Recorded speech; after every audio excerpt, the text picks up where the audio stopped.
think just the 3 votes, you know. Let's start, I'm not sure what the order is supposed to be, but I will start with, of course, the great Steve Buscemi.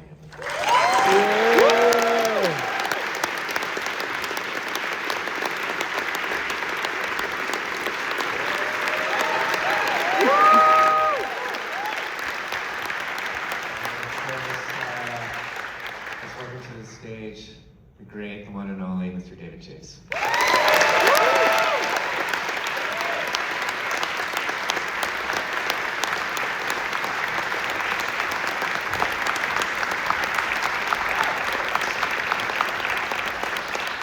And of course, the amazing, incredible Mr. Terry Winter.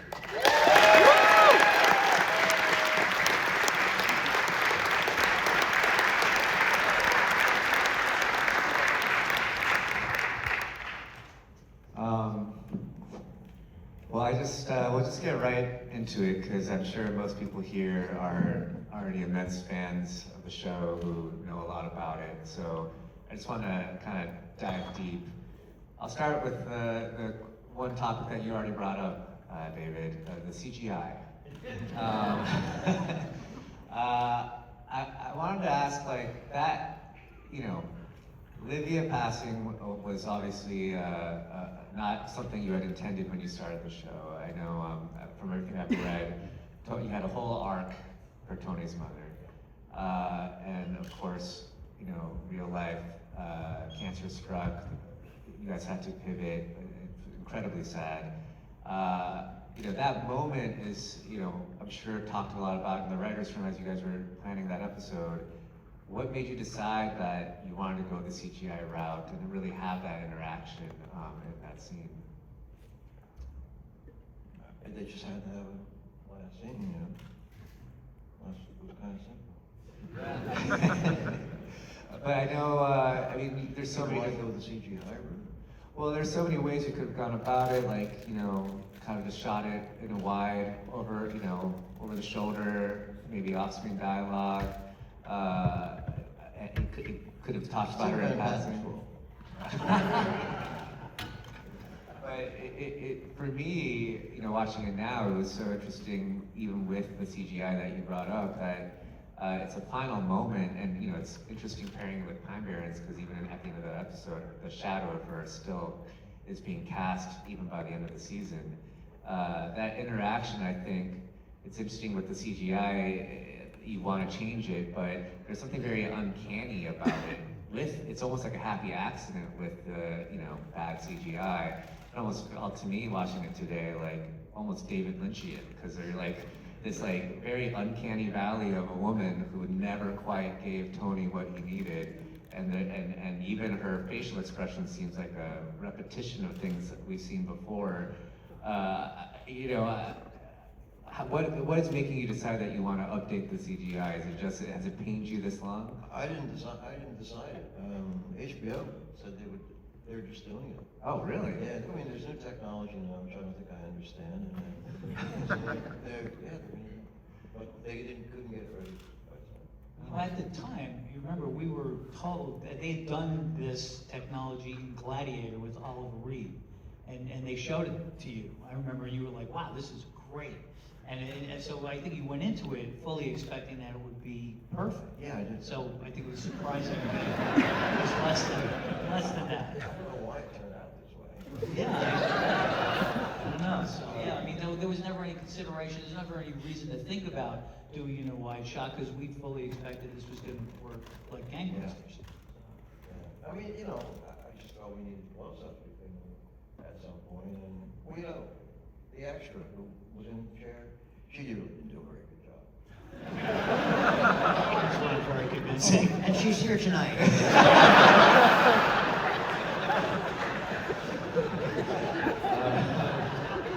Now that we've gotten the CGI out of the way, you know, watching these episodes tonight, it just really struck me. You guys really changed television with the way you kind of jump around in tone, the pacing of the show. I mean, in the first episode that we watched tonight, there's so many long stretches where, the audience is sort of left to project their own feelings onto what they're watching. You know, and there's so much on television, it's so cutty, and you're having to constantly keep moving. Was that a conscientious choice for you guys as you were shooting and editing that, hey, like I want to leave room here for things to breathe? Like, what is your sort of intention behind, and even allowing us to watch Tony watch a movie?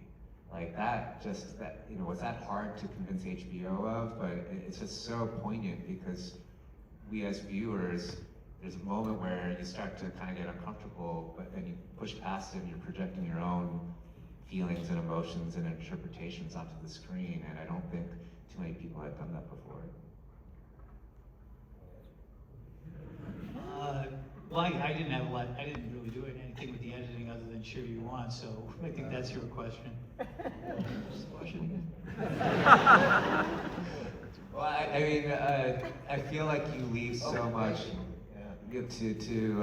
That was the big thing for me. I mean, when I realized it could go slowly, that I was on HBO now, and there were no commercials. I don't mean commercials, obviously, but that the pace could be different. That was the best thing. It was the best thing that it could go slowly and it could speed up. That was the best thing. And I mean, it's throughout the season too, even with the finale of the show, you seem to love to leave things for us, you know. And there's like this term in art history called beholder share. They use that to describe like great art, where, you know, like an art from Bed Bath & Beyond has no beholder share because it's just like, hey, this is a beach. And so the eye of the beholder doesn't have to interpret it at all. Whereas like something like Mona Lisa, so much is left to the eye of the beholder because you're like, why is she smiling like that? Why is she looking at me? Why is this making me feel a certain way? Is that something that, like, you know, and then I think it goes the other way sometimes where people do that too much and then you're kind of like, I just feel like I'm watching jazz. No offense to jazz. Hopefully this isn't a Chalamet moment. But you guys do such a great job balancing that. There's always like a treacle cutter, or like right when you think like it's getting a little too long, you guys cut it with a joke.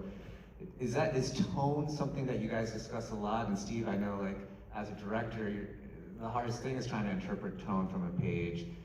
Is that just something you talk about in prep, or you guys just seem to have it inherently? There's almost like a unspoken way that you all know the same tone. I mean, they have, you know, tone meetings, and we talk about this a lot, and which is really helpful. It was so helpful to me as a director, coming in and, you know, wanting to get it right and wanting to understand everything. You know, when I read the script, you know, it was just such a, you know, it was so funny, and so many levels to it, so many of the relationships in it. People tend to remember, you know, the two wonderful guys that are, you know, in the woods and can't get out, but there's the other stories that happen with it too that I also love. And so there was so much going on. And I remember we really talked about every aspect of you know, like every scene. It's funny, I was struck, just a little thing that popped out at me when Tony Sirico and Paulie and Christopher are at the gas station and he's pumping the gas. Christopher says, I didn't have lunch, and Tony Sirico says, you didn't eat breakfast, right? He says, the most important meal of the day. I remember Tony calling me aside, he's saying, am I being sarcastic or am I sincere? And I was like, well, that's a great question. I said, no, I think Paulie really does think breakfast is and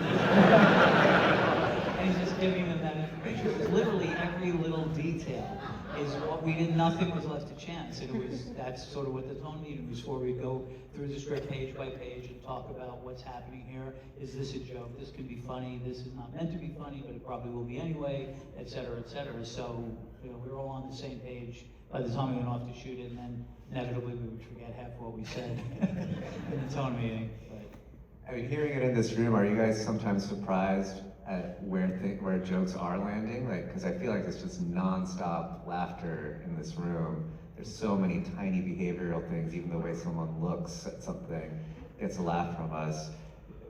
I mean, that must have, did all of that come about in the tone meeting? Like, was all of that very, very intentional, or are you surprised? I think a lot of that stuff came from, I think the more people got to know the characters, the more you would laugh. They wouldn't even have to do anything. There was one episode we were lucky enough to watch it at our premiere at Radio City Music Hall, and Uncle Junior just walked in the room and apropos of nothing just said, "Well, I fucking had it." And the entire place just cracks up. And like, you don't even know what he's talking about, but you know him so well, and he's such a curmudgeon that you just know what he's thinking. So I think we, as seasons progressed, we benefited a lot from the people knowing the incredible characters David created and knowing what they were thinking before they even said anything. And the actors, all these, they're so committed to their, characters. I was getting cold watching them, they're just so good at, what they do. And I think that just really goes a long way, but I think that also speaks to the great writing on the show. It's just, the writing on the show is just incredible. I said it before, just recently, that cast that's the best experience I've ever had. I don't just mean acting, I mean, that was just a highlight of my life, the cast. Yeah, we used to say to each other, there's literally not anything we've ever asked of anybody on this show, cast-wise, that we never had to write around anybody. Sometimes on shows you go, well, I don't know, so-and-so can pull this off. Every single one of these people, down to the smallest roles, delivered anything we ever asked them to in ways we could, beyond anything we could have imagined. It was really incredible. And, I mean, this is the Pine Barrens episode, as I understand it, notoriously almost didn't happen. I think it came from Tim Van Patten's dream, right? Yeah. And he came in and he was like, this stupid story.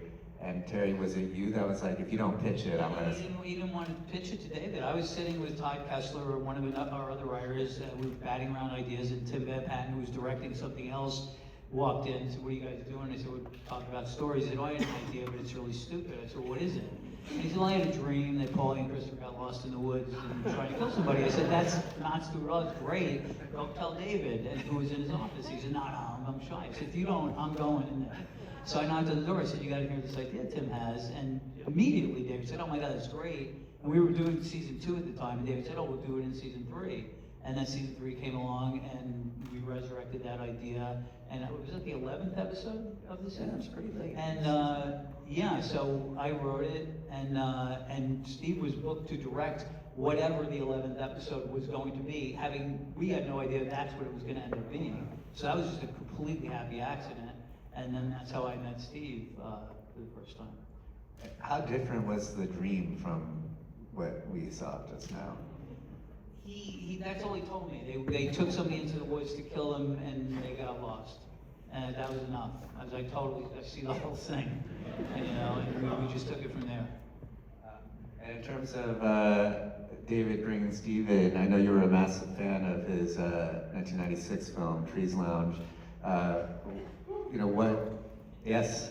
And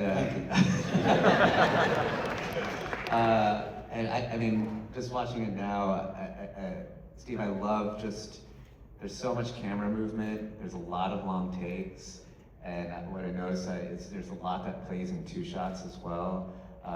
It's so great because you don't cut as often, it leaves you like in the moment even more.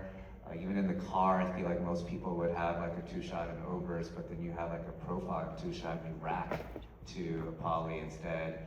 All these little decisions, was it the nature of Pine Barrens that made you want to like adjust to that, or was this just something that you and David talked about in terms of bringing your style into Sopranos? Well, first of all, Phil Abraham, who was the DP, and he's since become a director, I depended on him so much, I'm often inarticulate when it comes to expressing, any kind of vision. But I like to talk about the characters a lot, and I like to, I just would imagine things in my head, and just Phil would figure out, the best way to shoot it. But I really, this whole episode is, like I said, it's all these relationships.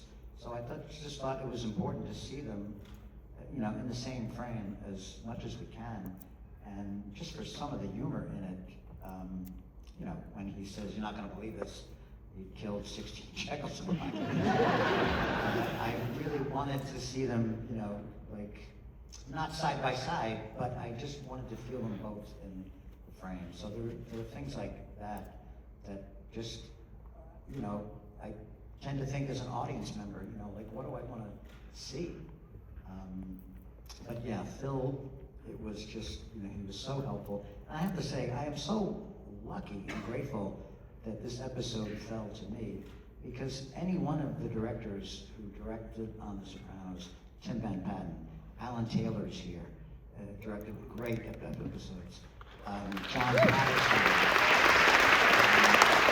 Alan Coulter, you know, these are just a few of the, I just thought all the directors, I think The Sopranos is when I would really start to, when I would watch TV, I would really pay attention to who the directors were, because I was just so impressed.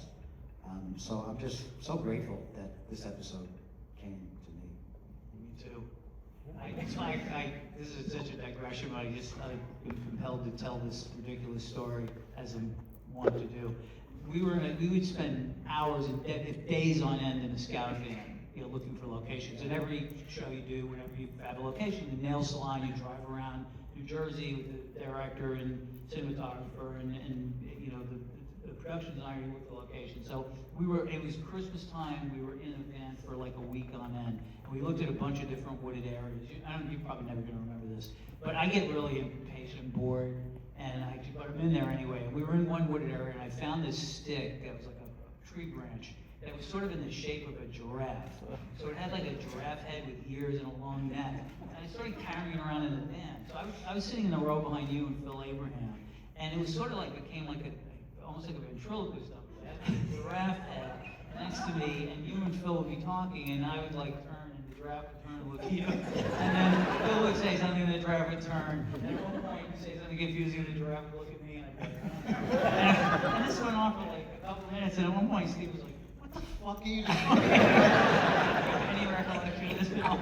No, it was like, we were so punchy. It was going on for like days. I told this to Rachel recently, and she was like, But those scouts are like, oh, it was brutal. And it was so hard to find this location. Yeah. And we found one location that we lost. We lost because it was a Corruption, local politician.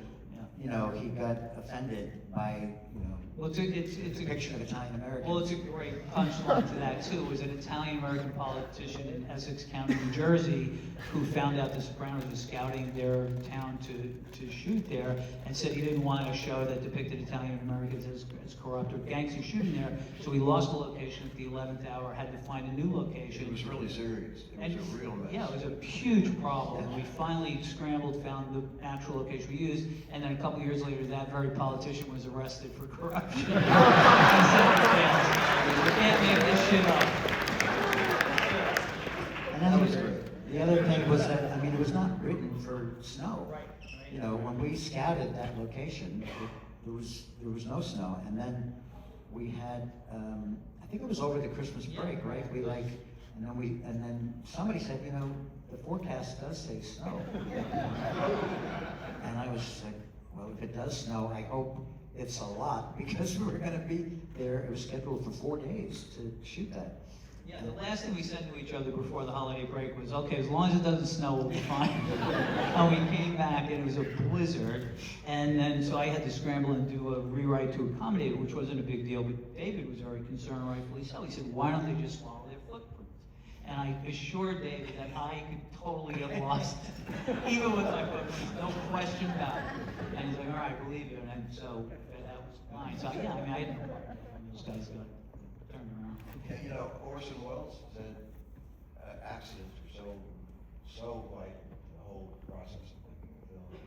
You know, directing is all about control, and that snow thing is like, you know, a blessing. There was a godsend, yeah. Huge. And Actually, there was no TV in those days. Nobody was in the snow. I was a producer on Northern Snow. We never were in the snow. Yeah, it was When they're marching Valerie into the woods for the first time, he's actually the snowflakes on his tongue. That was the last of the snowfall. We started shooting it, that was the very last snowflakes, right, that was the first shot. And then we were out there for like 4 days. It was like a great class trip. We went up to Harriman State Park in near West Point, and we actually stayed on the grounds of West Point in the hotel. And it was really great too, because we could only shoot until the sun went down, which was like 4 p.m. So for us, it was incredible. We used to shoot till 10 at night, but we were, by 4:30, everybody was in the hotel bar having a great time, except me. I had homework because I was rewriting episode 12. So I was like up in my room writing, and you guys went out and was hearing what a great time you had. I was very jealous. You sang, you were at a bar and you did like some Ramones shit. I was singing, I Want to Be Sedated. I Want to Be Sedated. Like I heard this the next day I was writing whatever episode 12 was. Some story about Tony Sirico sending a PA to get pillows or something. He did, and then I said, I want one too. Yeah, I jumped on that bandwagon too, because we all needed really thin pillows. And we all forgot our pillows, and we had some PA go to a local Bloomingdale's or something. But you remember one of the biggest things was to convince Tony Sirico to mess up his hair. Ever want, nobody could touch his hair. I That think was a big negotiation. That was standing in the middle of the snow with Tony. We had the stuntman roll down the hill, and the stuntman's hair was all askew. So I thought, this is my shot. I said, Tony, you got to match the stuntman's hair. He said, what do you mean? I go, you got to mess your hair up. And he's like, nah, I don't want to do this. And he literally like just touched the side. Come on. And the best way to get him to do something is tell me it's either you're going to be so scary or really funny. Because he was a great comedian. I said, Tony, it's going to be so fucking funny if people would see you like this. And he went, you cocksucker. Get this on film immediately before he changed his mind. So we got him, and then he went with it. The other great one was when he shaved his beard. You remember that incident, right? what did he do? Oh, Steve, I know you were there. So we shot out in the woods for 4 days, and then we moved when they were inside the van. That was done on a stage in Queens at Silvercup Studios. So that was like a week later. So we told both actors, well, don't shave for a couple of days. It's got to match, what you had in the woods. It looks like you've been out all night. So Tony Sirico didn't shave for a couple of days, and Tony, as you probably know, was incredibly put together, always looked great. So he was also a bit of a hypochondriac. So one morning on stage, he came in and he was sitting next to me in his chair, and he has his pants undone, and he's going, oh, and I'm ignoring him, I'm trying my best to ignore him. Finally, he's like, all right, I'll bite. What's the matter, Tony? All right? He goes, my doctor said I got diverticulitis, but I'm okay. Oh, that's good. Well, unbeknownst to Tony, our line producer, Henry Bronstein, is standing by and heard that. So Henry leaves. Comes back a few minutes later and goes, all right, everybody, excuse me, we're pulling the plug, we're shutting down. Tony, you need to go to a hospital right now. He's like, what are you talking about? He goes, diverticulitis is apparently very serious, and God forbid something happens and we lose our insurance. And suddenly it was a boy who cried, I'm fine, no, I'm fine. He goes, no, you gotta get checked out. So we got a car waiting, we're gonna take you across the river into Manhattan, you get checked out, you come back, no problem.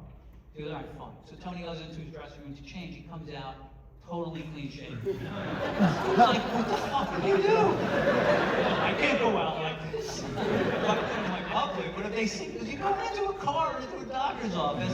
He goes out, he goes into the doctor's office, he's there for 5 minutes, comes back, and then has to spend another 3 hours in the makeup chair to put the stuff up that.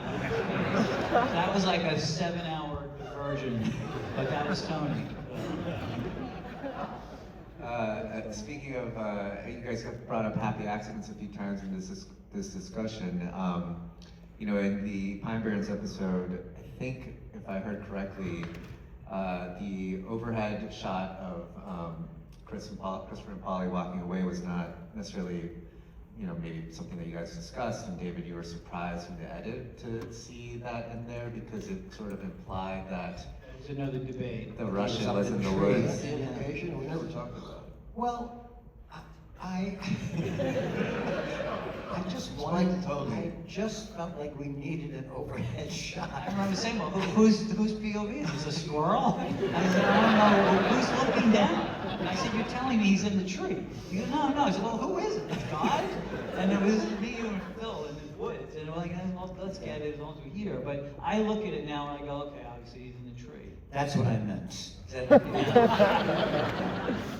I'm not good. So it's the giraffe. It might have been my giraffe. Giraffe told me to do it. But it spawned so many, I feel like, fans to wonder what's happened to the Russian. And I think there's David's favorite subject. and I think that again, the sort of leaving things open to interpretation keeps coming back up. And I feel like, David, anytime I've asked you, whether it's socially or on stage, questions about how you write, you're very, very humble and you deflect. So I'm going to ask these two about your writing, if that's okay. David just has such a knack for, I feel like, everything I've heard about you guys' writers' room, hearing real life stories, and then somehow taking the kind of root of it and placing it on these characters, and having it be both so funny and so poignant, but never too on the nose. Could you just talk us through that process? I mean, and Terry, you know, obviously come on and been so instrumental in the writing as well. Walk us through that process of someone tells a funny story in the room, that's something very relatable. How does that go from everyone, you guys laughing about it at the table, to then it's on the board, to then this incredible dialogue that, you know, everyone quotes even to this day? Yeah, I mean, from my perspective, I mean, David would solicit stories. He wanted to hear stories. He would ask you things like, you know, what's the worst thing you've ever done to somebody in a relationship? How much time do you have? That London Brawl to the back of the head was me in real life. That happened to me. I don't know why. It was a fight with a girlfriend that ended with me saying, "Are you gonna fucking cook or not?" And I got the steak in the head. So I made it into the show. You know, I can't count how many dozens of things from my life or the other writer's life, and certainly from David's life, I mean, the whole show came from that. But that was, I mean, that's the stuff. I'm always surprised to hear about other writers' room where people don't talk about their personal lives, because they go, well, this is what you make TV shows about. I mean, things that happen to you. I think a lot of it was we didn't really want to confront, try to work out a story. So it just started pushing. On and on and on, and finally you came up somehow and said, yeah, I remember this woman hit me in the head with a steak. Oh. You do something with that, A little thing, Yeah, another one was my friend Joey, who was a landscaper. This was season each one a year, and he was a landscaper in Brooklyn for like 10 years. And one day a guy came up to him and says, "What are you doing?" And he said, "What do you mean I'm mowing a lawn? You can't mow lawns around here." He goes, "This is my nephew's territory." And he's like, "Who's your nephew?" And it turned out it was some mobster, and he had to go and have a whole big sit down, and then ultimately, you know, end up settling it where he could continue to mow lawns, but he had to mow some mob capo's lawn for free for the rest of his life. But that became, you know, a story on the show. So. But also, if I could tell a story from Stevie Van Zant's book, he said when he first met you or was talking about the script, and he was saying how much he loved it, and I think he said to you, "But the character of the mother, I mean, come on, it's a bit much." Except for Italian mother, that's, you know. And we said, that was my mother, you know, and getting back to the episode that we watched that Tim Van Patten directed, where the mother dies, to me, I was crying again. It's so poignant.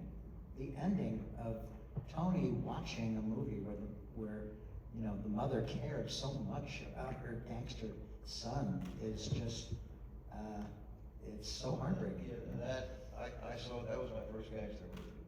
Now again, I was probably 9, 10, $1 million movie, and what I remember about it, that I thought it was like, I thought, oh, I'm seeing my father's, this took place when my father was a kid.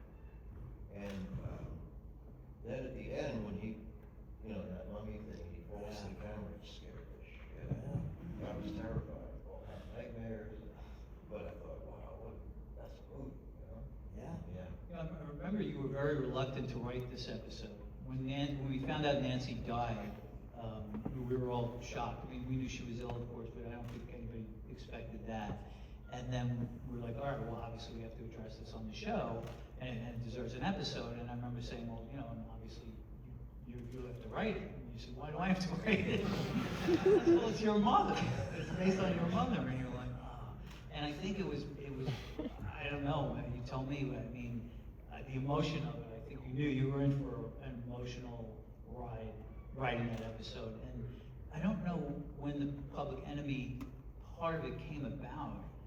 I think it was during the writing. Were we talking about it anyway? And you said, "Oh my God, this is such a great." I think I had talked about that movie before being, you know, really Right. informative movie, but And then- I think it was during the writing. I thought. Yeah, you know, and, you know, that woman who played Cagney's mother was only 2 years older than him. Wow. That's yeah, really it's changed. I love that she's singing. She's so happy that he's coming home. It's so. Oh my God.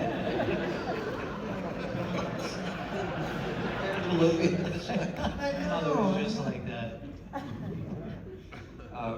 And then could you talk us through, you know, once you found out that, you know, this kind of main antagonist for Tony was going to be taken away from the show, how you sort of, I mean, season 3, I think for a lot of fans often comes up as a favorite season because I think there's so many new antagonists now that get brought in.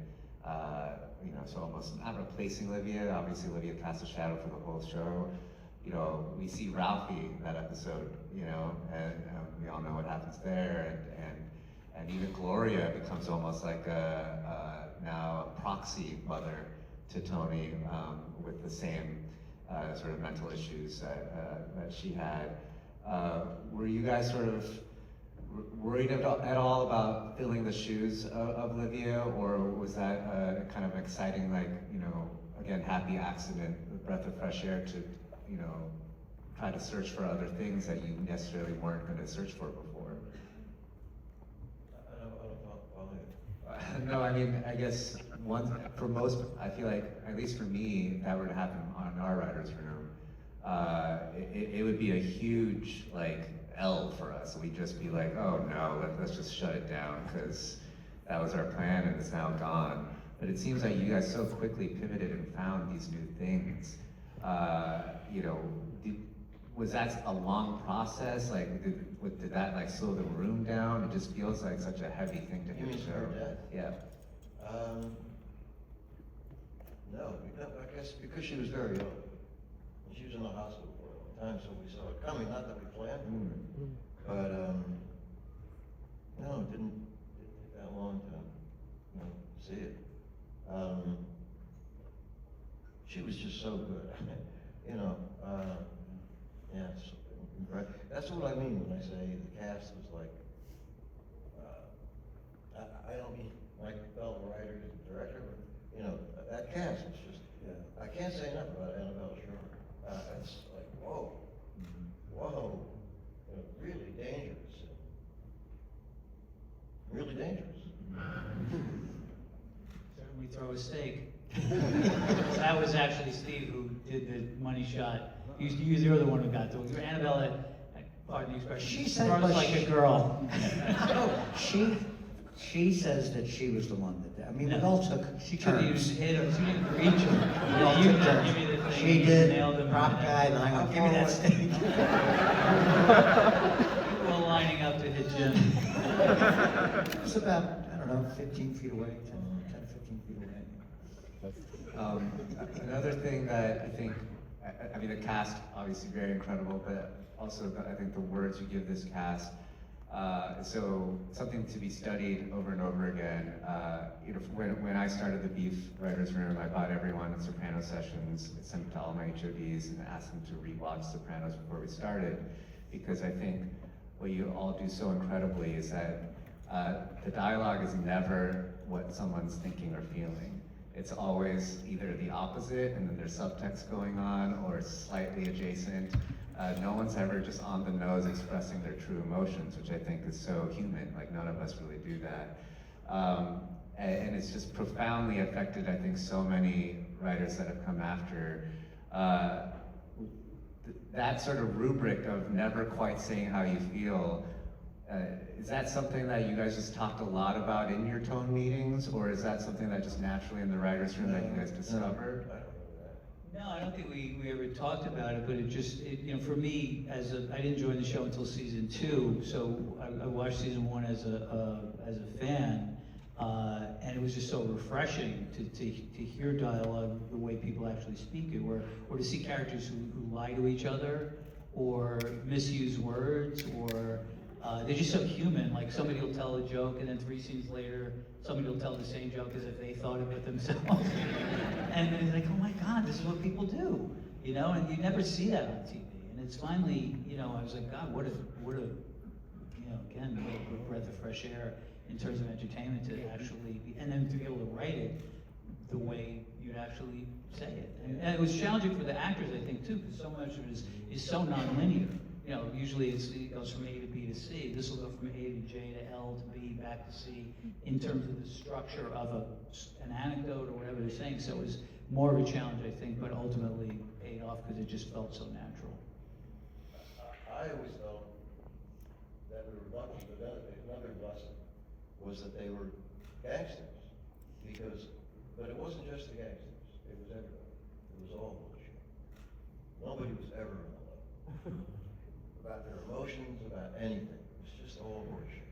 Or you'd have to look at every line and say, that's not exactly what he means. And it was so much fun writing that. And easy in a way. I mean, to you.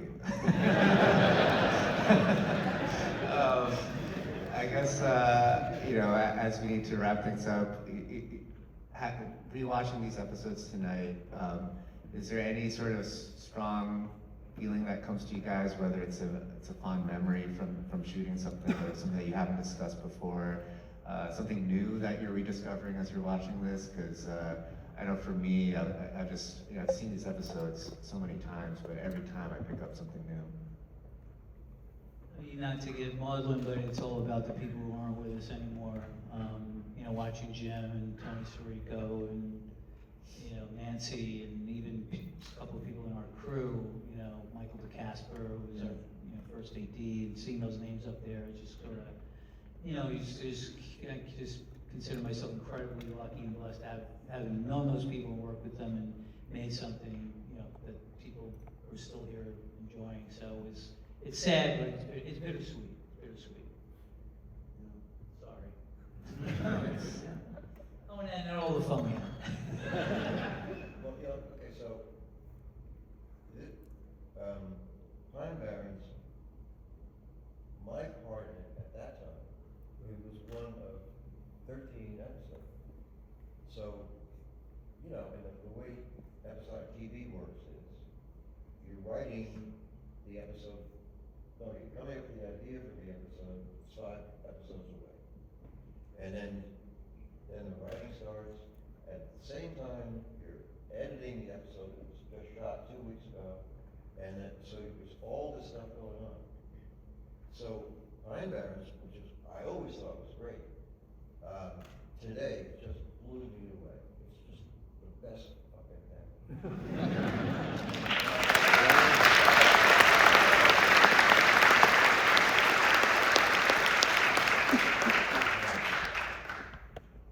I think. Because it was part of the whole job. So I loved it, and I mean, you know, I took a lot of care with all of it, but you have to move on. Next one coming up, you have to edit that, it's all in the schedule. This was just directions. Flawless, I just thought. You're right. Well, thank you. No, the writing for me was just, you know, and I've told the story before, when I was reading the script, the only thing that was going through my mind was, don't fuck this up. Just stay out of the way. Stay out of the way. This writing is so brilliant that, yeah, and the crew was just amazing. And I really felt like, in many ways, they carried me through. But it was such a pleasure to work with everybody on the show. And it was weird because I came into it late in the 3rd season, and I was such a fan of the show. And my first day, you know, shooting was with Jimmy, and I was so nervous because I couldn't help it. Like everybody else, he was Tony Soprano to me. Everybody, you know, anybody who ever met him, you know, before they got to know him, I think was, you know, they'd be a little, you know, like nervous. I remember my son said he saw Jimmy in a pizza place once.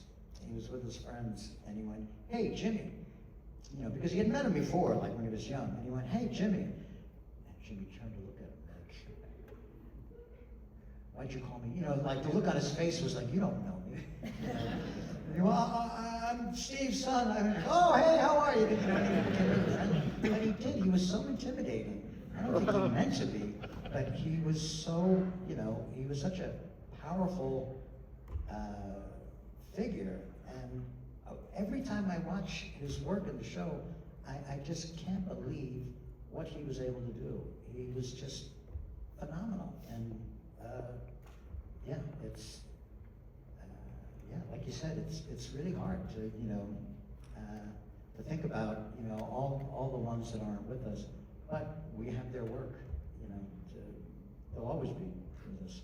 You know. And I mean, speaking for everyone, I can safely say you didn't fuck it up at all. No, you didn't. And you know, we have to wrap it up, but I mean, just truly, the work you guys have done, I know for myself, this show has gotten me through so many dark times. It means the world to me, it means the world to everybody here. Just thank you so much for all that you've given us, and you guys are the goats to me. So. Before we wrap it up, I just want to give a plug to my friend Sunny Show Beef Season 2.